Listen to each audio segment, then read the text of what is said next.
British comedian who is widely regarded as the greatest comic artist of the screen, Charlie Chaplin is considered to be one of the most influential silent film characters in motion picture history. Born in 1889, Chaplin was the son of two British hall music entertainers who later influenced his career when he became an entertainer. At the age of 8, Chaplin began his career by becoming a part of the 8 Lancashire Lads, a dancing act. At 19, he joined the Fred Carnot pantomime troupe. It was his recognition in the group which led Mack Sennett to sign him into his famous comedy films. It was in his second Keystone film, Kid Auto Races at Venice, when Chaplin's immortal screen ego, The Little Tramp, was born. With this iconic image, his use of slapstick humor gave him an overall clumsy persona and humorous feel. Chaplin's character in most of his films can be described as the common man, downtrodden, never really able to get what he wants. Marcel Marceau, a French pantomime that expertly imitates the silent acting style of Charlie Chaplin, greatly praised Chaplin when he said, "Chaplin remains a mythic poet, an angel, a seeing brother, a mime character representing the essence of humanity." According to Marceau, Chaplin was poetic in his displays of silent acting.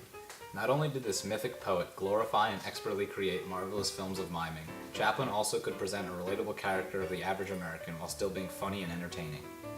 The 1931 release of his film City Lights brought Chaplin even more recognition. This, along with more films for the upcoming 5 years, led to his biggest commercial success, Modern Times, a film set during the Great Depression.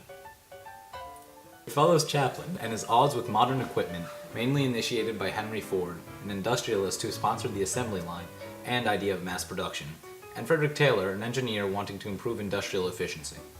He then suffers a nervous breakdown and is institutionalized. He later experiences many odd events and eventually falls in love. A biography of Charlie Chaplin described the impact of Chaplin's Modern Times. This biography said how the movie was a savagely hilarious farce on the cruelty, hypocrisy, and greed of modern industrialism, and how it contained some of the funniest sight gags and comic sequences in film history. Modern Times was, and still is, extremely funny. This movie by Charlie Chaplin entertains all audiences.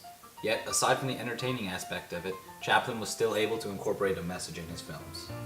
In this case, the message was the ills of modern industrialism. Following Modern Times were less commercially successful films, with the exception of The Great Dictator, a film protesting Nazism. Around 1960, his health began to fall, and Chaplin died in his sleep in 1977 on Christmas Day at the age of 88. Chaplin's films and comical works were a gigantic hit during the time that they were released, and are still considered to be precious among people today. Chaplin's work will never be forgotten, and he will forever be remembered as one of the greatest silent film characters of all time. Look out! Come on, run!